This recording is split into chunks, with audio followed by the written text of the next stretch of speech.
Disitulah si polisi ini mikir, apa mungkin dua korban ini juga pakai masker timah untuk melindungi mata mereka ya. Tapi kan ini posisinya di lereng bukit, alam terbuka. Emang kawasan ini tempat para dia siapa? Emang cahaya seterang apa yang bisa bikin mereka silau sampai mereka harus nutupin mata mereka pakai masker timah ya kan? Hai, wassalamualaikum warahmatullahi wabarakatuh. Terima kasih sudah klik video ini. Seperti biasa di malam ini aku kembali lagi mau menemani kalian dengan menceritakan satu kasus kriminal yang terjadi di Brazil tahun 60-an, Wak. Kisah kali ini tuh bukan kasus kriminal biasa, tidak ada adegan kejar-kejaran, nggak ada baku hantam atau juga penangkapan pelaku yang dramatis. Kasus ini tuh justru dipenuhi misteri, kejanggalan dan juga teori-teori tidak pasti tentang penemuan dua mayat laki-laki di atas bukit. Kedua mayat ini tuh ditemukan dalam keadaan masih pakai jas formal yang rapi kali. Wah, di bukit loh, ngapain dia pakai jas ya kan? Dan yang lebih aneh lagi, mereka juga pakai masker penutup mata dari timah. Seolah-olah mereka ini mau melindungi diri dari radiasi dan juga paparan cahaya terik. Penemuan mayat ini langsung bikin warga geger. Bahkan ada juga yang menduga kalau tewasnya dua laki-laki itu berkaitan sama UFO atau UFO dan juga alien, karena mereka percaya alien memang sering muncul di bukit itu. Apakah benar demikian? Penasaran kalian sama gimana kisah selengkapnya? Tanpa berlama-lama saya masuk aja ceritanya ya. Check it out.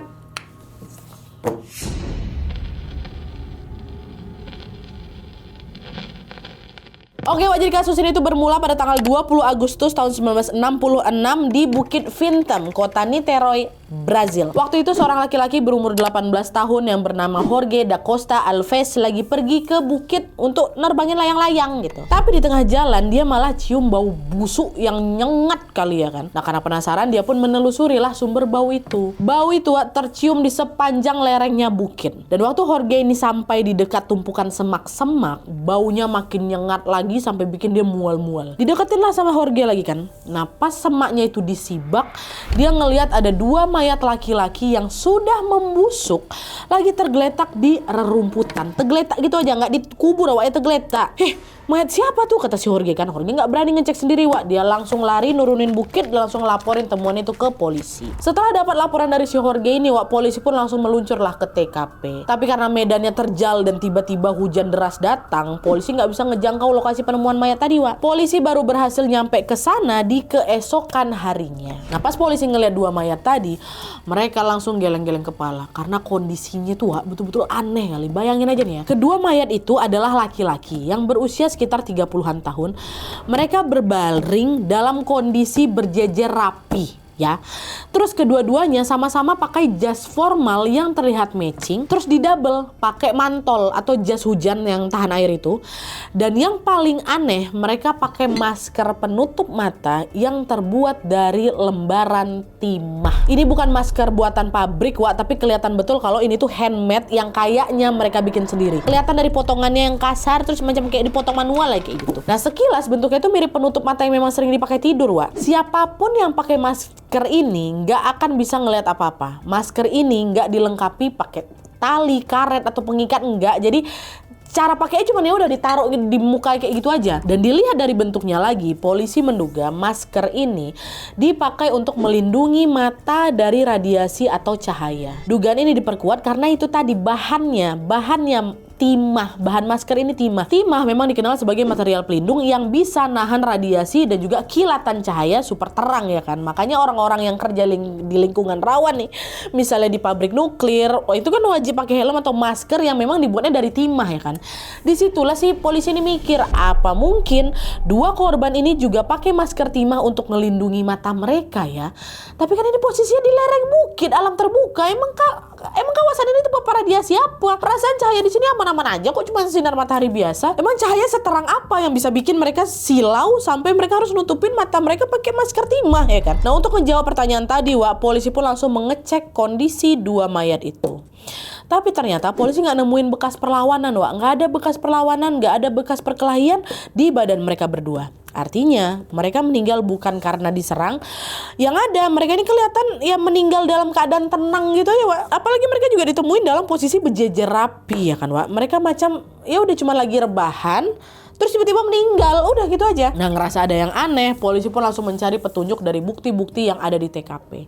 Untungnya nggak jauh dari sana, Wak, polisi nemuin ada 2 handuk basah, terus ada kresek berisi botol kosong, 2 nota belanja, uang cash, buku catatan, dan sepasang kartu identitas dengan tulisan Miguel Jose Viana dan Manuel Pereira da Cruz. Nah, dari sini polisi dapat satu petunjuk penting tentang identitas mereka. Ada identitas mereka berdua. Mulai sekarang kita panggil mereka berdua dengan langsung pakai namanya aja ya, Miguel dan juga Manuel. Nah, sekilas memang nggak ada yang aneh dari bukti-bukti yang aku sebutin tadi, Wak. Tapi waktu polisi ngebuka buku catatan, kan ada buku catatan di situ tuh, mereka nemuin ada petunjuk lain yang lebih janggal, di mana pada halaman terakhir buku itu tertulis pesan jam 4.30 sore berada di tempat yang ditentukan, jam 6.30 sore telan kapsul, setelah efeknya muncul lindungi dengan logam lalu tunggu sinyal.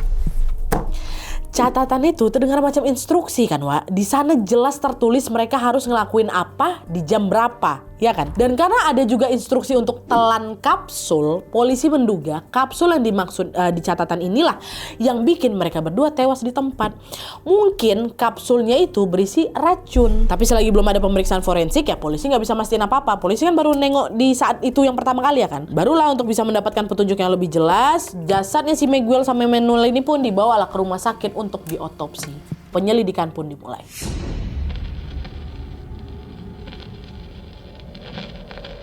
Nah, setelah jasadnya Miguel dan Manuel ini dibawa ke rumah sakit, Wak, pastinya polisi juga bilang ke tim forensik kalau dua korban ini kemungkinan meninggal karena racun, dokter. Polisi juga minta tim forensik ngecek apakah di dalam badan mereka betulan ada sisa-sisa racun atau enggak. Itulah dari catatan kapsul tadi tuh. Tapi entah karena apa nih, Wak, ya, proses otopsi itu sempat ketunda beberapa hari. Ini kami nggak temui alasannya kenapa. Alhasil pas otopsi itu akhirnya dimulai, tim forensik cukup kesulitan gegara jasad mereka makin membusuk lagi. Padahal dari pertama kali ditemukan juga jasadnya kan udah mulai membusuk ya kan, ditambah lagi otopsinya ngaret, ketunda beberapa hari, otomatis pembusukannya pun makin parah lagi dan organ-organ dalamnya sudah mulai rusak. Tim forensik bilang lah ke polisi, kerusakan organnya udah terlalu parah kali, Pak.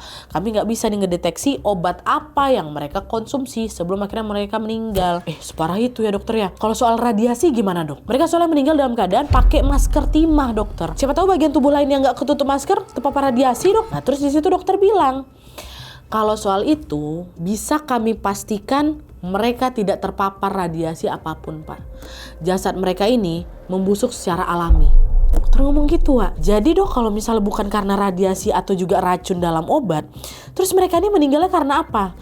Nah ini, Pak, kami curiga mereka ini meninggal karena serangan jantung mendadak aja. Tapi kami nggak bisa mastiin apa yang bikin mereka tiba-tiba jantungan. Nah, karena hasil pemeriksaan forensik ini masih menyisakan tanda tanya besar, akhirnya untuk mendapatkan petunjuk, Wak, polisi pun nyelidikin lah latar belakang mereka. Kan untungnya sejak awal polisi udah ngantongin identitas mereka kan, Miguel dan Manuel. Jadi cukup gampang nih untuk melacak di mana alamat tinggal mereka, siapa keluarga mereka, apa kerjaan mereka, gimana lingkungan mereka, dan apa aktivitas terakhir sebelum mereka meninggal dunia, ya kan? Cek sama polisi. Nah, setelah ditelusuri lebih lanjut, Wak, ketahuanlah kalau dua korban ini, si Miguel sama Manuel ini, sama-sama berasal dari kota Campos dos Goytacazes. Ya, ini jaraknya jauh nih, 200 km dari Niterói atau kota tempat mereka meninggal. Nah, mereka ini sama-sama sudah menikah dan sama-sama bekerja sebagai teknisi elektronik. Di lingkungan sekitar, Wak, mereka berdua ini dikenal jago kali ngotak-ngatik radio, TV, urusan listrik, sinyal, dan lain-lain jago. Dengan keahlian itu, mereka pun ngebuka bengkel reparasi sendiri. Berdua nih. Nah, berdasarkan kesaksian dari masing-masing keluarga, Miguel sama Manuel ini terakhir kali ada di rumah masing-masing tanggal 17 Agustus 1966 atau 3 hari sebelum mereka meninggal. Di hari itu sekitar jam 9 pagi, mereka berdua sama-sama pamit ke keluarga masing-masing untuk pergi ke kota Niterói. Ya, nah, mereka juga ngebawa uang cash cukup banyak, Wak, karena katanya ke keluarga mereka mau beli mobil bekas. Entah mobil itu dipakai apa, Wak, ya pihak keluarga juga nggak nanya. Yang jelas mereka mau beli mobil bekas dan mereka pergi itu. Nah, sayangnya itu adalah kali terakhir pihak keluarga ketemu sama mereka. Itu terakhir kali. Dah nih, Miguel sama Manuel pun diduga pergi ke kota Niterói dengan naik bis. Terus polisi nelusurin lah itu tempat-tempat yang yang diduga mereka lewati selama berada di sana. Dengan petunjuk dari nota belanja yang polisi temukan di TKP, Wak, polisi akhirnya sampai di sebuah toko sesuai dengan nota yang tertulis di situ. Nah, di toko ini mereka beli handuk sama jas hujan. Handuknya ketemu memang di TKP, jas hujannya juga masih melekat di badan mereka waktu meninggal. Kan jas formal mereka di double sama jas hujan tadi kan. Ada. Ditanyalah orang toko. Nah, saksi toko ini bilang ke polisi, Wak, pas Miguel sama Manuel belanja di sini, Pak, mereka kelihatannya biasa aja, macam pelanggan pada umumnya. Terus yang saya tahu abis mereka belanja, kami ngelihat mereka pergi ke arah bar, Pak. Tuh barnya, arahnya ke sana. Nggak disebutin memang nama barnya apa, yang jelas dia mereka ke bar. Setelah dapat petunjuk itu, langsunglah meluncur si polisi ini ke bar yang dimaksud sama orang toko. Ternyata, Wak, di bar itu mereka ditanya orang toko kan, iya Pak, mereka datang. Mereka cuman beli sebotol minuman aja. Dan botol minuman itu juga ditemukan di TKP. Jadi antara keterangan saksi sama buktinya itu memang sinkron itu loh, Wak, sejauh ini. Nah, salah satu petugas bar itu bilang sama polisi, Pak, orang berdua itu tuh, si Miguel sama Manuel datang sini sekitar jam 3 sore, Pak. Kebetulan saya yang layanin mereka. Yang saya ingat, Pak, gelagat mereka tuh aneh. Mereka bolak-balik gitu ngelirik jam tangan mereka dan ekspresinya tuh sama-sama cemas gitu, Pak. Kelihatan macam orang yang mau pergi ke acara penting tapi takut telat. Cuma saya nggak tahu, Pak, mereka pergi kemana. Saya cuma ngelayanin mereka aja kok. Dah, itu terakhir. Nah, untuk melacak destinasi mereka selanjutnya, Pak, polisi ngumpulin lagi nih saksi-saksi yang kebetulan juga lagi ada di sekitar bar di jam-jam itu. Terus singkatnya, mereka ketemu, si polisi ini ketemu sama satu saksi yang kita sebut aja lah namanya si X ya. Di hari itu si X ini sempat ngasih tumpangan rupanya, Wak, ke Miguel sama Manuel. Katanya si X ini nganterin mereka sampai ke Bukit Vintem. Nah, kemungkinan dari sana mereka lanjut hiking ke atas Bukit Vintem itu. Bukit Vintem ini, Wak, memang sering didatangin sama warga lokal untuk ya udah sekedar jalan-jalan aja atau nikmati pemandangan yang ada di situ. Terus di hari itu sekitar jam 5 sore, seorang warga yang memang lagi main di bukit ini nggak sengaja lihat ada Miguel sama Manuel lagi duduk santai di area lereng. Terus besok harinya, waktu si orang yang sama ini main ke bukit lagi, Wak, dia masih ngeliat juga Miguel sama si Manuel ada di situ, masih di lokasi yang sama. Cuma bedanya kali ini mereka berdua dalam posisi rebahan, udah tiduran kayak gitu. Si orang ini nggak mikir aneh-aneh, ya dia pikir si Miguel sama Manuel cuma lagi tiduran aja gitu kan. Dan dia pulang tanpa cari tahu lebih lanjut lagi. Sampai akhirnya beberapa hari kemudian baru dia dengar nih, geger lah ada berita kalau Miguel sama Manuel ditemukan meninggal di bukit itu. Nah, sampai sini, Wak, polisi belum bisa nemuin bukti atau saksi yang menjelaskan secara detail atau secara pasti apa kegiatan Miguel dan Manuel di bukit itu. Kegiatannya apa? Orang mereka cuma lihatnya sekilas-sekilas saja kan. Polisi baru bisa menyimpulkan kalau kegiatan mereka tidak ada hubungannya sama mobil bekas. Nggak ada. Kan mereka bilang sama keluarga kalau mereka mau beli mobil bekas kan. Ini yang ditemukan nggak ada sama sekali. Polisi nggak nemuin bukti yang nunjukin transaksi jual beli atau beli mobil bekas itu, enggak. Besar kemungkinan mereka bohong nih. Padahal hasilnya mereka memang mau pergi karena punya misi khusus di bukit itu. Untuk tahu misi apa yang lagi mereka kerjakan, Wak, polisi pun ngegeledah lah bengkel reparasi mereka berdua. Setiap hari mereka kerja di bengkel kan, Wak. Siapa tahu ada sisa-sisa kerjaan yang berhubungan sama kegiatan terakhir mereka di bukit itu. Digeledah sama polisi nih. Nah, waktu digeledah, polisi nemuin banyak alat listrik dan juga lembaran timah. Ya, temuan itu langsung memvalidasi dugaan kalau masker timah yang mereka pakai ini memang handmade, memang buatan sendiri. Kelihatan kok banyak lembaran-lembaran timah di bengkel mereka. Tapi selain ada alat listrik dan juga lembaran timah, Wak, polisi juga nemuin bukti yang lebih mencengangkan lagi. Dimana ternyata di dalam bengkel itu tersimpan buku catatan berisi hal-hal spiritual. Dan selain itu ada juga buku yang berjudul Spiritualitas Ilmiah yang ditulis oleh Bezerra de Menezes. Ya, ini tokoh penting dalam dunia spirit di Brazil waktu itu memang, Wak. Nah, beberapa paragraf di buku itu ada yang di-highlight sama mereka, khususnya yang ngebahas soal topeng atau masker, cahaya terang, dan juga roh-roh. Itu di-highlight sama mereka. Nah, pas polisi nanya lagi ke pihak keluarga soal temuan mereka ini, Wak, masing-masing dari keluarga mereka ngasih jawaban yang kurang lebih sama. Kata keluarga orang berdua ini, beberapa waktu terakhir, Miguel sama Manuel memang lagi tertarik kali sama hal-hal spiritual, Pak Polisi. Mereka percaya kita tuh bukan satu-satunya makhluk yang hidup di alam semesta. Bahkan mereka juga percaya kalau di luar sana, Pak, ada banyak alien. Dan mereka pengen bikin alat elektronik untuk manggil alien itu. Mereka mau bikin alat pemanggil alien. Kata keluarga kayak gitu, Wak. Kesaksian ini memang terdengar agak nyeleneh ya kan, tapi waktu polisi nanya ke tetangga sekitar, banyak yang bilang kalau mereka memang sering dengar ada suara ledakan dari belakang rumahnya Miguel Manuel. Nah, besar kemungkinan yang meledak itu adalah itulah tadi barang elektronik yang mereka lagi bikin untuk manggil alien ini. Mereka bereksperimen, Wak, tapi kelihatan gagal terus, makanya meledak-meledak aja terus. Nah, pertanyaannya sekarang, setelah nyoba berkali-kali nih, apakah mereka akhirnya berhasil nyiptain alat itu, Nadia? Mungkin nggak kalau mereka ngebawa si alat ini ke Bukit Vintem untuk uji coba, tapi ternyata gagal apa gimana? Nah, itu yang aku nggak tahu, Wak. Sebenarnya juga pertanyaan ini masih jadi misteri loh. Cuman yang jelas, sejak kasus ini muncul, selama bertahun-tahun kemudian, muncul juga banyak teori yang berusaha menjawab si misteri ini. Penasaran apa aja teorinya? Baru kita masuk. Ini seru, Wak, teorinya.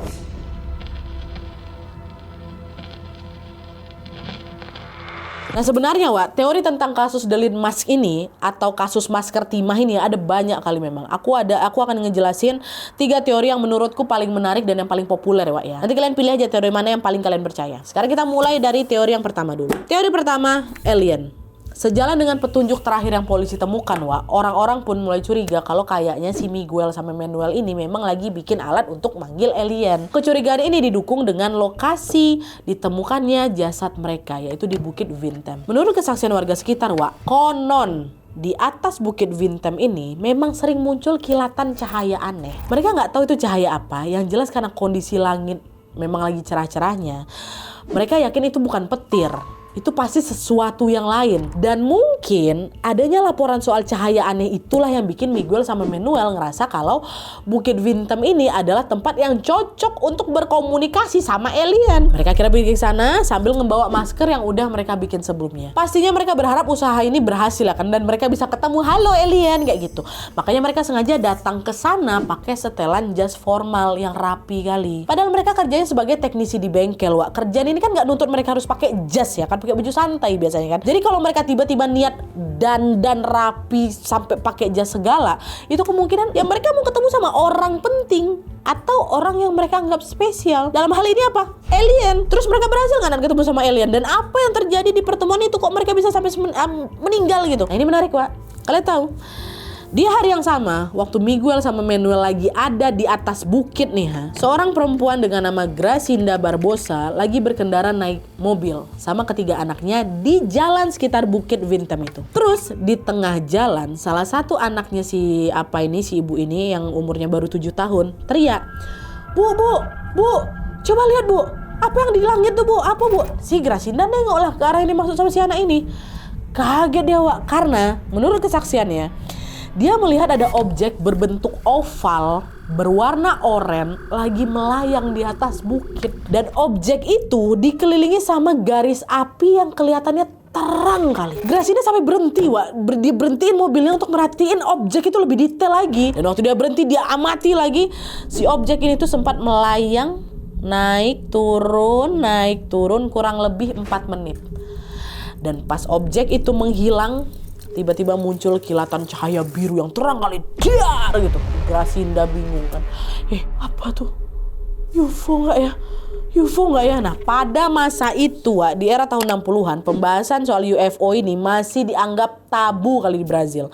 Gak banyak orang yang mau ngomongin UFO ini, Wak. Makanya kesaksian si Gracinda ini bikin orang-orang tuh geger. Ditambah lagi, Gracinda ini bukan orang sembarangan. Dia itu digambarkan sebagai perempuan kaya dari kalangan sosialita papan atas. Selama ini Gracinda ini juga punya reputasi yang bagus. Jadi rasanya kayak nggak mungkin gitu loh dia sembarangan ngomong. Gracinda ngomong kayak gitu. Dia lihat di hari ketika mereka berdua lagi ada di bukit. Nah, sejak Gracinda mengungkapkan kesaksiannya, orang-orang yang lain berani speak up juga. Mereka bilang kalau di hari itu mereka juga ngelihat ada objek oval warna oranye yang melayang-layang di atas Bukit Vintem. Mereka percaya di dalam objek itu pasti ada alien yang mau datang ke bumi karena dipanggil sama Miguel sama Manuel. Ada beberapa kesaksian. Tapi itu teori pertama. Teori keduanya dulu nih, penipuan. Teori yang kedua ini, Wak, berkaitan sama kriminal memang. Jadi waktu kasus ini lagi rame-ramainya, seorang gangster yang bernama Hamilton Bezani tiba-tiba ngaku dia ke polisi. Kalian tahu dia ngomong apa? Pak, sebenarnya saya kenal sama Miguel dan Manuel. Saya tahu mereka tertarik sama hal-hal spiritual, Pak. Dan mereka juga saya tahu lagi bereksperimen untuk menciptakan alat manggil alien. Akhirnya saya kepikiran untuk nipu mereka, Pak. Saya bilang sama mereka kalau saya punya satu bahan penting yang mereka butuhkan untuk bikin alat itu. Saya suruh mereka beli dengan harga mahal, Pak. Nah, rencananya kami mau COD-an nih di Bukit Vintem. Saya minta mereka bawa uang cash yang banyak. Ya kan mahal saya jual itu kan, Pak. Tapi sebelum transaksi itu dimulai, saya nyuruh mereka untuk santai-santai dulu tuh, Pak, di bukit. Saya juga ngasih mereka beberapa kapsul obat yang bikin mereka rileks. Nah, di obat itu udah saya taruh racun, Pak. Dan setelah mereka betulan mati, baru itu uangnya saya ambil, uang cash yang mereka bawa. Jadi cerita soal UFO itu sebenarnya nggak ada, Pak. Itu cuma akal-akalan saya aja untuk nipu mereka. Kata Hamilton kayak gitu. Dengar pengakuan itu, polisi sempat percaya, Pak. Masuk akal juga sih. Dari awal kan Miguel sama Manuel ini memang pergi dengan bawa uang cash kan, Wak. Pun waktu mayat ditemukan, uang cash itu masih ada. Cuman memang sudah jauh berkurang dari yang mereka bawa waktu berangkat. Bisa jadi memang sudah dicuri, dia ambilnya sedikit aja gitu kan. Dan selain itu, Miguel sama Manuel ini juga sempat nelan kapsul sebelum meninggal. Ini jangan-jangan obat ini dikasih sama si Hamilton tadi, ya kan? Nah, akhirnya polisi telusuri lagi lah kebenaran dari pengakuan Hamilton. Gak bisa mereka telan mentah-mentah aja kan, Wak. Tapi semakin polisi selidiki, makin polisi curiga. Karena waktu timeline kejadian atau kematiannya si Miguel sama Manuel ini ditemukan, Hamilton lagi mendekam di penjara karena kasus lain. Gimana mungkin orang yang udah di penjara bisa pergi ke bukit untuk nipu si Miguel sama Manuel? Dan gak cuma itu aja, polisi di situ ya akhirnya curiga Hamilton sengaja ngarang cerita itu supaya dia bisa dipindah ke penjara yang ada di kota Niterói atau kota tempat Miguel sama Manuel ini ditemukan meninggal. Karena penjara di sana nggak terlalu ketat. Sementara penjara tempat si Hamilton ini ketat, Wak. Dia mau pindah ke si kota si Miguel Manuel supaya bisa kabur. Nah, karena polisi curiga kalau ini cuma skenario karangannya Hamilton aja, polisi pun langsung menghentikan penyelidikan si Hamilton atau pengakuan. Dia abaikan kayak gitu aja. Dah, nggak dilanjutin. Yang ketiga, teori soal efek obat-obatan, Wak. Jadi memang tidak bisa dipungkiri kalau Miguel sama Manuel ini tertarik kali sama dunia spiritual kan, Wak. Termasuk UFO, alien, dan segala macamnya. Terus banyak nih, Wak, yang percaya kalau mereka akhirnya tergabung dalam sebuah komunitas atau sekte yang berbau spiritual. Nah, di sekte ini, Miguel sama Manuel ketemu kan banyak orang yang memang punya minat yang sama kayak mereka ya kan. Sama-sama pengen bereksperimen, bikin alat yang bisa dipakai untuk manggil entitas lain termasuk alien. Terus eksperimennya juga beda-beda katanya. Dan yang paling parah adalah mereka juga pakai obat-obatan sebagai bagian dari ritual pemanggilan itu. Nah, obat-obatan ini diduga juga punya efek yang bisa bikin peminumnya tuh ngerasa tenang gitu, Wak. Terus pas pikiran mereka udah mulai kosong, disitulah para makhluk dari alam lain termasuk alien bisa kontak sama mereka. Itu kepercayaan mereka kayak gitu. Dan selain itu ada juga yang bilang kalau obat-obatan ini punya efek halusinasi, Wak. Jadi waktu efek obatnya ini mulai bekerja, si peminum akan langsung berimajinasi seolah-olah dia ini udah berhasil mewujudkan apa yang dia inginkan. Walaupun cuma sebatas halusinasi aja, Wak. Mereka udah ngerasa puas kok kayak gitu aja. Dan mereka akan terus mengkonsumsi obat itu demi bisa merasakan sensasi keberhasilan lagi. Nah, dalam kasus ini Miguel sama Manuel ini kan pengen kali ketemu alien kan, Wak. Makanya mereka pergilah ke bukit dengan ngebawa si obat halu ini. Mereka sengaja dandan rapi-rapi, nyiapin masker timah seolah-olah mereka betulan bakal ketemu sama alien lah gitu. Nah, nyampe di bukit, mereka langsung rebahan di rumput demi bisa dapatkan posisi ternyaman mungkin ya kan. Terus habis itu barulah mereka nelan obatnya. Pas efek obat itu mulai bekerja, mereka pun ngerasa senang karena di dalam imajinasi mereka si alien ini betulan udah datang mungkin kan. Terus sudah, sebatas itu aja sebenarnya mereka inginkan. Terus kenapa mereka sampai meninggal ya Nadia ya? Ya simple, Wak, karena overdosis. Beberapa sumber bilang kalau pada masa itu, Wak, konsumsi obat-obatan ini masih cenderung bebas gitu loh, nggak terlalu dilarang macam zaman sekarang. Dulu orang-orang juga belum aware sama bahaya obat-obatan. Mereka malah menganggap obat itu sebagai hiburan. Begitu juga dengan apa yang dilakukan Miguel dan Manuel. Mungkin waktu itu mereka mau dapat sensasi yang jauh lebih seru dari biasanya, biar imajinasinya makin mantap lah gitu kan. Nah, akhirnya dosis obatnya pun mereka tambah. Ya udah, mereka meninggalnya karena apa? Overdosis. Teori ini bisa dibilang paling masuk akal, Wak. Kalau kalian ingat di dalam buku catatan yang polisi temukan di TKP itu kan juga tertulis instruksi untuk nelan obat kan. Nah, bahkan juga tertulis setelah efeknya muncul, kan mereka tulis kayak gitu. Setelah efeknya muncul, lindungi dengan logam. Nah, itu artinya mereka sadar kalau pil yang mereka telan ini punya efek samping. Tapi apakah efeknya memang betulan bikin orang halusinasi apa gimana? Entah, aku nggak tahu. Kalau menurut teori ketiga sih kayak gitu, Wak. Kalau menurut kalian gimana, Wak? Dari 3 teori yang udah aku jelaskan tadi, kalian paling percaya sama teori yang mana? Atau jangan-jangan kalian malah punya teori sendiri? Tulis di kolom komentar di bawah. Oke Wak, jadi itu tadi kisah tentang kasus delete mask atau masker timah. Setelah puluhan tahun berlalu, kasus ini masih menjadi misteri yang tidak terpecahkan. Ada banyak sekali pertanyaan yang belum terjawab di kasus ini, Wak. Kayak apa tujuan si Miguel sama Manuel datang ke Bukit Vintem itu, ya kan? Kenapa mereka ke alam pakai setelan jas formal? Sebenarnya kapsul apa yang udah mereka telan ini sebelum mereka meninggal? Apa mereka betulan tewas gara-gara overdosis apa enggak? Dan yang paling ngeganjal adalah, ngapa kok pakai masker timah, weh? Gitu. Udah ada banyak sekali teori yang mencoba menjawab pertanyaan-pertanyaan itu, Wak. Cuman ya itu tadi lah, namanya teori ya kan, belum tentu benar. Ya setidaknya dari kasus ini kita jadi tahu kalau rasa penasaran itu ternyata bisa mendorong seseorang melakukan hal-hal di luar batas. Seperti Miguel dan Manuel, mereka penasaran kali sama alien ya kan. Dan katanya saking penasaran mereka sampai bikin alat-alat untuk manggil alien, tapi tanpa mereka sadari ternyata nyawa mereka itulah yang sedang jadi taruhannya. Di satu sisi rasa penasaran memang jadi pupuk yang bikin kita terus bisa belajar hal baru, Wak. Tapi perlu diingat, kalau kita tetap punya batas, belajar pun juga harus hati-hati. Jangan sampai ngebahayain diri. Ya, gitu aja dari aku. Terima kasih banyak yang sudah menonton. Kalau kalian suka video ini, klik like-nya. Jangan lupa komen di bawah tidak ada, dan saran-saran untuk selanjutnya. Jangan lupa nyalain notifikasi ya, supaya kalian tahu kalau aku upload video baru. And as always, jangan lupa untuk klik tombol subscribe, supaya kalian sama-sama tahu informasi menarik dan menegangkan dari channel aku. See you next video, bye.